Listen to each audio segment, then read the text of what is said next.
Be me, Kai, senior consultant at a mid-sized but pretty successful firm. Jobs what you'd expect. High pressure, long hours, but good pay and interesting problems to solve. Our department is the core of the company, the one that brings in the big clients. The work is pure meritocracy. You're good at what you do. You're respected. You're not, you're gone. No room for drama, no time for nonsense. We're a well-oiled machine. My immediate team is small but sharp. There's Emmett. He's been with the firm since it was founded in a garage. He's seen it all, done it all. Doesn't say much, but when he does, everyone listens. He has this sixth sense for sniffing out a bad business decision from a mile away. Then there's Yosef. He's a young guy, barely out of his 20s, but he's a wizard with data. Give him a chaotic spreadsheet and a vague goal, and he'll come back in an hour with a model that tells you things you didn't even know you should be asking. Quiet, intense, and always 5 steps ahead. The rest of the guys are similar, competent, professional, zero fluff. We work, we solve problems, we go home. It's a good system. It works. We consistently outperform every other department. I remember a few months back, we had this huge project for a major logistics client. Their whole supply chain was on the verge of collapse, and they were losing millions a day. Panic stations everywhere. The client sends us terabytes of disorganized data. Nobody knows where to start. Emmett takes one look at the initial report, just skims it for maybe 5 minutes, and points to one specific region. He says something like, he's seen a pattern like this before, back in the dot-com bust, a supplier issue masquerading as a distribution problem. While the rest of us are trying to wrap our heads around that, Yosef has already pulled the data for that region and is running it through some custom script. He doesn't even talk, just furiously types. The screen is a blur of code and numbers. An hour later, he puts a single chart up on the main screen. It's beautiful in its simplicity. It shows one single supplier consistently missing delivery windows by a few hours, creating a cascading failure down the entire line. It was so small, it was lost in the noise of the bigger data set. I take that chart, build a presentation around it, and by the end of the day, we're on a conference call with the client's CEO. We laid it out clean and simple. Here's your problem, here's the proof, and here are 3 ways to fix it by the end of the week. There was a stunned silence on the other end of the line. They'd had internal teams working on this for a month with no progress. We saved them. That's what we do. No politics, no feelings. Just cold, hard results. That's the environment. Professional respect earned through competence. And then she arrived. It started, as these things always do, with an all-staff email. Excited to welcome our new head of human resources. The email was a wall of text filled with all the right buzzwords. Synergy, paradigm shift, people-centric, forward-thinking. Attached was a picture, a woman in her mid-30s with a very polished corporate smile that didn't quite reach her eyes. Her name was Liliana. Her bio was impressive if you liked fluff. Lots of keynote speeches at HR conferences, articles written for industry blogs, and a background that seemed more focused on activism than on actual business administration. Yosef looked her up online and quietly sent a link to the team chat. Her social media was a masterclass in corporate ideology. Lots of posts about dismantling structures and challenging norms. Emmett leaned back in his chair, read the email on his screen, and just made a low grunting sound. He said he'd seen her type before. All theory, no practice. Thinks a business is a social experiment, not a system for generating profit. We all felt it. A quiet shift in the office atmosphere. The first sign of a storm on a clear day. For the first few weeks, things were quiet. She was probably observing and integrating. The first actual change was small. Another all-staff email. Subject: updating our communications policy for a more inclusive workspace. It was a mandate to include personal pronouns in our email signatures, not optional, mandatory. It was a minor annoyance, but everyone just did it. It wasn't a hill worth dying on, just another piece of corporate procedure. I added mine, sent a test email, and forgot about it. But it was a sign, a test of compliance. Next came the office decor. One Monday morning, we walked in, and the portraits of the company's founders were gone from the main lobby. They were old guys, sure, but they built this place from nothing. Their pictures were a part of the company's identity. In their place were generic, soulless pieces of abstract art, splashes of color on a white canvas, the kind of thing you buy in bulk to fill empty wall space. Emmett walked past, glanced at the new art, and muttered something about history being erased by people who never built anything. Liliana sent out an email later that day, explaining the change. She wrote that the old portraits did not reflect the diversity of our modern team, and that the new art was meant to be universally welcoming and non-representational. We were no longer a company with a history. We were a blank canvas for her to paint on. Then the educational materials started arriving in our inboxes. At first, it was a weekly newsletter from the HR department. It was full of links to articles and videos. Understanding Your Privilege, a guide to recognizing microaggressions. Why meritocracy can be a harmful myth. Each one was a subtle attack on the very principles our department, and the company as a whole, was built on. I'd just delete them, but the subject lines were impossible to ignore, a constant low-level hum of accusation. Some of the younger guys in other departments started talking about it by the coffee machine. A few were true believers, nodding along with every new email. Most just seemed confused and kept their heads down, not wanting to become a target. My team just ignored it. We had work to do. We were hitting our targets, keeping clients happy. This was all just background noise, or so we thought. Liliana's next move was more direct. She introduced an anonymous feedback and safety portal, an online form where anyone could submit a complaint about anything or anyone, with the promise of absolute anonymity. She announced it in a meeting with a whole speech about creating psychological safety and providing a voice for the voiceless. Emmett almost coughed up his coffee. He later told me that, in his experience, anonymous complaint boxes only do one thing: breed paranoia and become a weapon for personal vendettas. For a month, nothing seemed to come of it. The portal was just a link on the company intranet. And then Liliana called a company-wide town hall meeting. Attendance was mandatory. She stood at the front of the conference room with a presentation on the screen behind her. The first slide read, "Findings from our safety portal, a path forward." She proceeded to spend the next 20 minutes talking about the concerning feedback she had received. It was all incredibly vague. No specifics, no departments, no names. She spoke of a culture of fear, where some employees felt unheard or uncomfortable. She mentioned that some team dynamics were perceived as exclusionary and that a dominant culture was making it hard for others to contribute. The whole time she was talking, she kept glancing over at our department. We were all sitting together. It wasn't subtle. We were the most successful team. We were a tight-knit unit. And we were all male. In her eyes, that made us the dominant culture.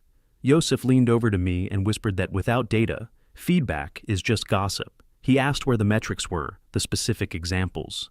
But this wasn't about data, it was about narrative. Liliana concluded her presentation with a promise.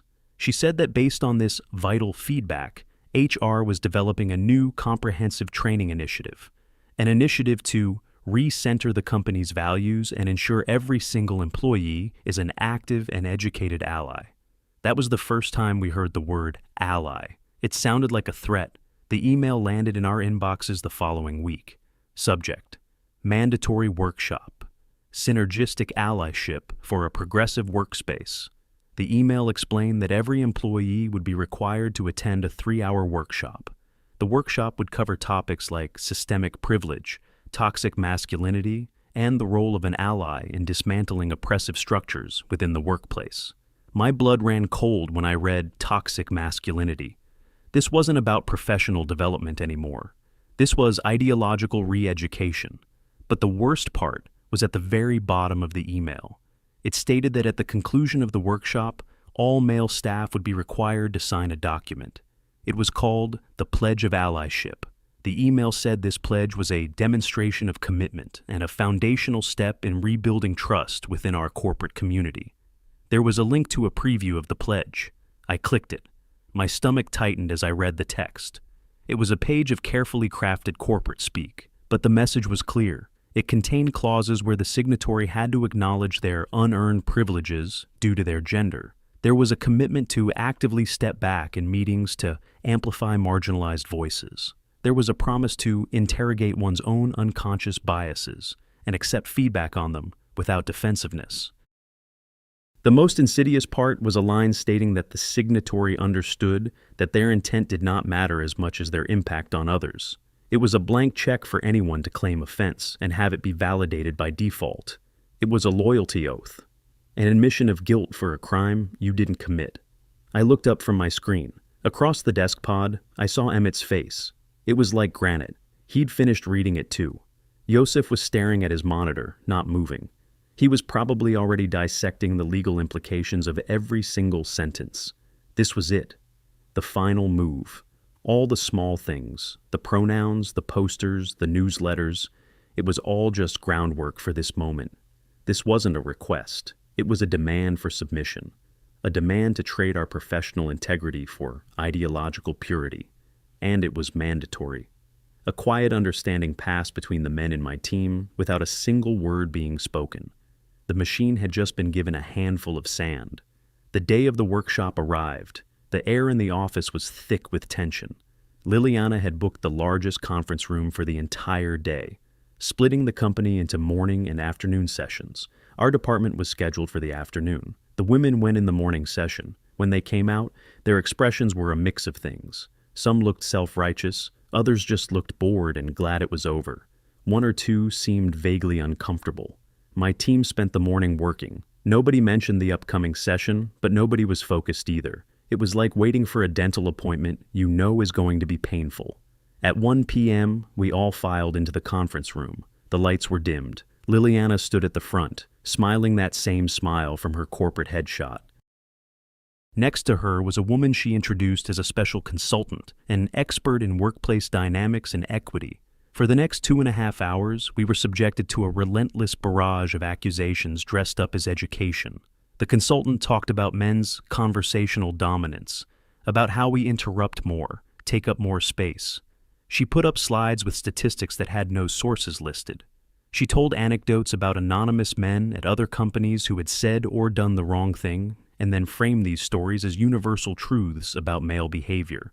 It was a masterclass in collective guilt. Every statement was designed to make us feel defensive, to put us on the back foot. The guys were silent, stone-faced. Nobody took the bait. Nobody argued. We just sat there and let it wash over us. There was a point where the consultant tried to get us to participate in a role-playing exercise. She wanted us to act out scenarios of problematic workplace behavior. Absolute silence. Nobody moved.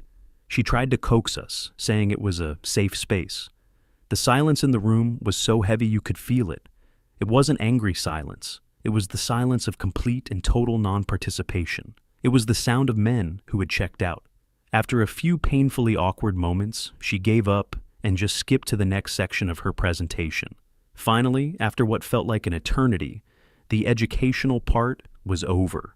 Liliana stepped forward again, her smile looking a little strained now. The session clearly hadn't gone the way she'd planned. She was expecting an emotional reaction, arguments, something she could manage and control. She didn't get one. She got nothing. "Thank you," she said, trying to sound cheerful. Now, to conclude our session and solidify our commitment to these important values, we will proceed with the signing of the Pledge of Allyship.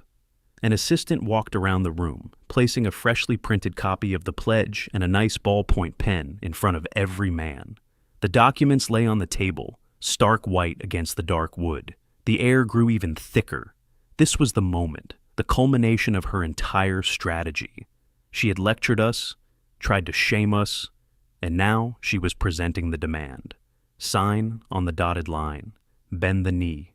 She stood at the front, beaming as if she were presiding over a historic treaty signing. "I will give everyone a few moments to read it over one last time," she said, her voice full of false magnanimity. "And then we can begin the signing." She looked directly at me. I was the senior person on the most senior team. She was going to start with me. She thought if I signed, everyone else would fall in line. I picked up the single sheet of paper. I didn't need to read it. I already knew what it said. I looked at the words. Unearned privilege. Amplify marginalized voices. Intent versus impact. It wasn't just paper. It was an instrument of control, a written record of my submission, a tool that could be used against me at any point in the future. Across the table, Emmett hadn't even touched his copy. He was just staring straight ahead at Liliana, his expression completely blank. To my left, Yosef was reading his copy, but not like a person reading a letter. He was reading it like a lawyer examining a hostile contract, his eyes scanning for every trap, every ambiguity, every weaponized phrase. The seconds ticked by in heavy silence. Liliana's smile began to falter. This was taking too long. It was supposed to be a formality. She cleared her throat. "All right, everyone. Shall we begin? Kai, if you would do us the honor of being the first to sign." Every eye in the room turned to me. I could feel the weight of their collective gaze. The other guys on my team, the men from other departments, Liliana, her consultant. Her smile was frozen on her face, an expression of supreme confidence. She believed she had me cornered. In her world, a public demand for conformity was a checkmate. To refuse was to declare yourself a pariah. I let the silence hang in the air for a few more seconds. I looked down at the paper, then back up at her.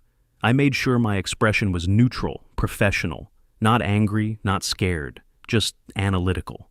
I placed the pen on the table, next to the document. I did not pick it up. "Liliana," I said, my voice calm and level, "I'm afraid I can't sign this." A collective, silent gasp seemed to go through the room. Her smile twitched, just for a fraction of a second. The mask slipped. "I'm sorry," she said, her voice a little sharper. "Could you repeat that?" "I won't be signing this document," I repeated, just as calmly. "And I have a few professional questions about its implementation, if you don't mind." She was not expecting this. She was expecting a quiet, compliant signature. "This isn't a forum for questions, Kai," she said, trying to regain control. "This is a statement of our company's core values." "I understand," I said, "and one of our company's core values is performance based on merit. My first question is about this clause here." I tapped the paper. "The part about stepping back to amplify marginalized voices. Our project management methodology relies on the free and rapid exchange of ideas. The best idea wins, regardless of the source. How do we reconcile that with a policy that mandates we deliberately withhold input based on the identity of the speaker? It seems counter to the efficiency that makes our department profitable." My argument was framed entirely in the language of the business. Profitability, efficiency, methodology, words she couldn't easily dismiss. "It's about being a team player," she retorted, her voice losing its cheerful edge. "It's about creating a balanced conversation." "We already have a balanced conversation," I replied smoothly. "It's balanced by competence. Yosef is our data expert. When he speaks about data, we all listen. Emmett is our strategy expert. When he speaks about strategy, we listen. This document asks us to replace that system of merit with a system of identity. I need to understand, from a business process perspective, how that's an improvement." She stared at me, her eyes narrowing. She was realizing this wasn't an emotional outburst. It was a calculated professional challenge. Before she could formulate a response, Yosef cleared his throat. He had been waiting for his moment. "If I may," he said, his voice quiet but clear, "I also have a concern, purely from a legal and compliance standpoint." Liliana's head snapped towards him. "And you are?" "Yosef, I'm a data analyst," he said, "and I'm looking at the clause that states, I acknowledge that my intent is secondary to my impact. As written, this is a legally perilous admission for any employee to sign." He had her full attention now. The word legal has a special power in a corporate environment. "This clause," Yosef continued, "effectively creates a new, subjective standard for professional conduct, where the emotional response of any individual can supersede both the signed employee's intent and established company policy. For example, if I provide critical feedback on a project, which is part of my job, and a colleague feels that my feedback had a negative impact on them, does this signed document become evidence against me in an HR dispute? Does it create a liability for the company by establishing a conduct standard that is impossible to consistently define or enforce?" He didn't sound angry. He sounded like he was genuinely trying to solve a logical problem. He had weaponized his analytical mind and aimed it directly at the flimsy legal framework of her pledge. Liliana was visibly flustered. "You're overthinking it," she snapped. "This is a document of goodwill, not a legal contract." "With all due respect," Yosef said, not missing a beat, Every document an employee is required to sign as a condition of their role has legal weight. To suggest otherwise is professionally negligent. I cannot sign something that could put me or the company in a compromising legal position based on such vague and subjective language. Checkmate. He had used her own corporate buzzwords against her. Liability, compliance, negligence. A low murmur went through the room. Other guys were nodding slowly. Yosef had given them a professional, logical reason to refuse. It wasn't about feelings. It was about risk. Liliana looked around the room, a desperate, almost pleading look in her eyes. She was losing the audience. She needed to shut this down. "This is ridiculous," she said, her voice rising. "This is about creating a better, more respectful workplace. It's about showing our female colleagues that we stand with them." That's when Emmett decided to speak. He hadn't moved a muscle this entire time. He hadn't even looked at his copy of the pledge. He slowly, deliberately, pushed the sheet of paper towards the center of the table with the back of his hand, like it was a piece of trash. "Respect," he said, his voice a low rumble. It wasn't loud, but it cut through the tension like a knife. "You want to talk about respect for our female colleagues? Then let's talk about it. For the last 20 years, I've worked alongside the women in this company. We've closed deals together. We've solved problems together. We've built this company together. Respect is treating them as competent professionals. It's judging their work by the same high standard we judge everyone else's. That's real respect." He paused and leaned forward slightly. "This piece of paper," he said, his voice laced with contempt, "is not respect. This is condescension. It assumes that the women in this office are helpless children who need us to sign a piece of paper to amplify their voices. It's an insult to them, and it's an insult to us. It reduces our entire professional relationship to a patronizing gesture. We're not signing it." That was it. The final nail in the coffin. He had completely reframed the argument. He had taken her core premise, that this was for the benefit of women, and exposed it as a demeaning, disrespectful farce. Liliana's face went from pale to beet red. She had lost. All three of her main targets had dismantled her initiative from 3 different angles: business practicality, legal liability, and true professional respect. And then, the final act of defiance began. One by one, the other men in the room began to follow Emmett's lead. Silently, calmly, each man placed his pen on the table. Each man pushed his copy of the pledge toward the center. There were no speeches, no angry words, just a quiet, unified, and absolute rejection. It was a wave of silent resistance, spreading from our table to the rest of the room. Liliana watched, her mouth slightly agape, her eyes wide with disbelief. She had expected a few grumbles. She had expected maybe 1 or 2 difficult individuals whom she could isolate and discipline. She had never, in her wildest dreams, expected all of them, united, calm, and completely immovable. The sight of 24 unsigned pledges and 24 pens lying untouched on the table broke her. Her professional demeanor, already cracked, shattered completely. "Fine!" she yelled, her voice shrill and echoing in the silent room. "Fine! If you all want to cling to your fragile masculinity, that's your choice." Her expert consultant looked horrified and tried to subtly signal for her to calm down. But it was too late. "I cannot believe this level of hostility," Liliana continued, her voice trembling with rage. "This is exactly the kind of toxic behavior this workshop was designed to address. You are proving my point for me." She was pointing a shaking finger at us now. "This is insubordination, all of you. You think this is over? This is going in your permanent records. I am taking this to the partners. We'll see how brave you are when your jobs are on the line." And then she just stood there, breathing heavily, her face flushed, her eyes darting around the room at the sea of calm, unimpressed faces.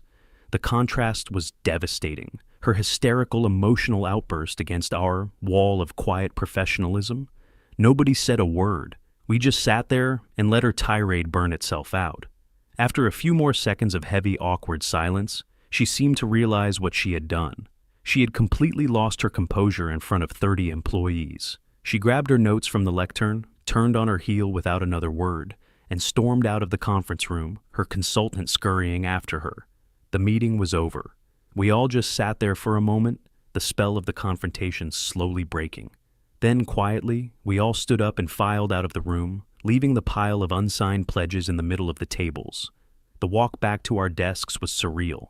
The rest of the office was quiet, people pretending to be absorbed in their work, but obviously aware that something major had just happened. The air was buzzing. My team sat down at our desks. Nobody spoke about it. We just opened our laptops and went back to work. Or tried to. The threat of her taking it to the partners hung in the air.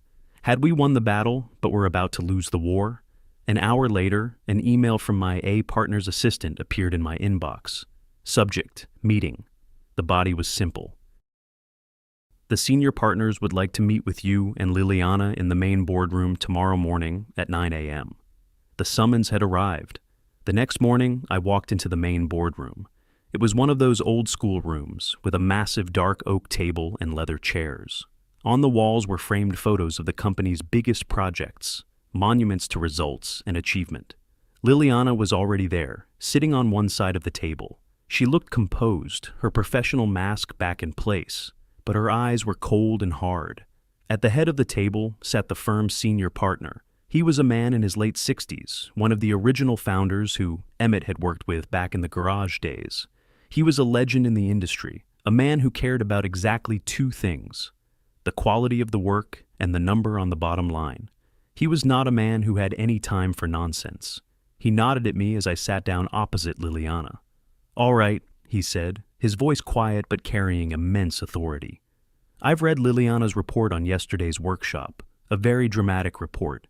It describes a coordinated act of insubordination and the creation of a hostile work environment. It recommends disciplinary action against every man in that session. Now, Kai, I'd like to hear your version." "Keep it brief." I took a breath. "There was no insubordination," I said calmly. "There was a professional disagreement. We were asked to sign a document that we believed was poorly conceived, legally problematic, and contrary to the company's established principles of meritocracy." I then quickly and concisely laid out the three main objections we had raised. My point about business efficiency, Yosef's point about legal liability, and Emmett's point about the gesture being condescending rather than respectful. I kept it factual and emotion-free. The partner listened intently, his fingers steepled in front of him. He didn't interrupt.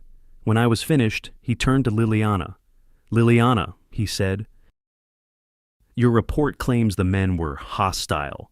Kai's description sounds like a business discussion. Which was it?" "It was their tone," she insisted. "It was a coordinated attack on my authority. They were using legalese and business jargon to mask their refusal to engage with the important themes of the workshop. It's a classic tactic of deflecting and derailing." The partner raised an eyebrow. "So, they raised valid business and legal concerns, and you interpreted that as hostility." "They were resisting," she said, her voice starting to rise again. "They were resisting progress. They refused to acknowledge their privilege." "This firm doesn't pay people based on their privilege, Liliana," the partner said, his voice turning icy. "We pay them to solve problems for our clients. Kai's team is the most profitable unit in this entire company. Their efficiency is based on a culture of ruthless meritocracy, which you seem to be trying to dismantle."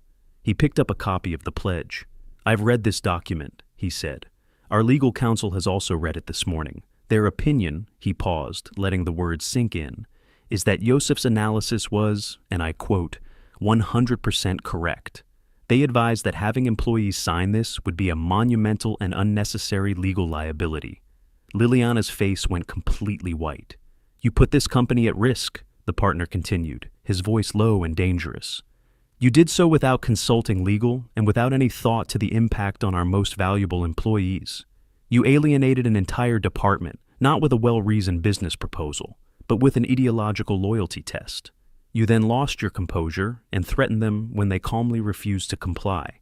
Your report was not a professional assessment, it was an emotional tirade." He tossed the pledge onto the table. It slid across the polished wood and stopped right in front of her. "Your synergistic allyship initiative is canceled. Effective immediately," he said with an air of finality. "You will retract your report and you will send an apology to the entire department for your unprofessional conduct. Your duties will, from now on, be restricted to payroll, benefits, and recruitment. You are to launch no new initiatives of any kind without my explicit written approval. Am I understood?" Liliana just sat there, completely stunned, her mouth opening and closing, but no words coming out. She looked utterly defeated. She finally managed a small, choked nod. "Good," the partner said. He then looked at me. "Kai, thank you for your time, and thank your team for their professionalism and their commitment to the company's best interests. Now, get back to work." I stood up, nodded to the partner, and walked out of the boardroom, leaving Liliana sitting there alone with the useless pledge. An hour later, a short email from her arrived. It was a stilted formal apology for any miscommunication during the workshop. The pledge was never mentioned again. Liliana became a ghost in the office. We'd see her in the hallways, and she would immediately stare at the floor and walk faster. Her authority was gone. She was just a functionary, a name on the HR masthead.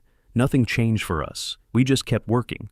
We hit our Q3 targets. We landed a new client. The machine kept running, smoothly and efficiently. A few weeks after the incident, Emmett, Yosef, and I found ourselves riding the elevator down together at the end of a long day. We stood in silence for a few floors. Then Emmett looked over at me and gave a single slow nod. A small, almost imperceptible smile touched the corner of his mouth. I nodded back. Yosef saw the exchange and nodded too. Nothing needed to be said. We hadn't fought aggression with aggression. We had fought ideology with logic. We had fought collective guilt with individual integrity. And we had done it together. We simply refused to sign. And in the end, that was enough.